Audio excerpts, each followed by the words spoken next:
बहुत ज़्यादा इस तरह का चक्कर मैंने देख लिया, इसकी बातें सुन ली है, लेकिन हमारा सब्र ही था। हम कुछ दीनी लोग थे, कुछ बापर्दा थे, हम इससे लड़ते भी नहीं थे। लड़ते थे तो ये तो कपड़े फाड़ के मिनट से पहले गली में चली जाती। बाज़ औक़ात इसने अपनी उतार देनी।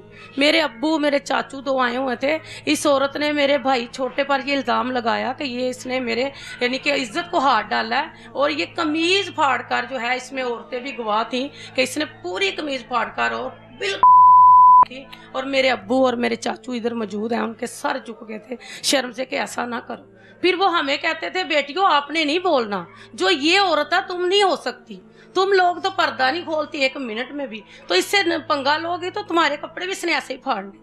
हम इज्जत के मारे खामोश खामोश सब्र करते रहे। आखिरकार इस औरत ने जब हमें थोड़ा सा, हमने बिल्कुल इसे किनारा किया और इसने मौके का फ़ायदा उठाया, और सामने टेलर था अली हसन। अच्छा, वो टेलर इसके सामने था, ये बाहर रोशनदान है, ये इधर खड़ी रहती थी।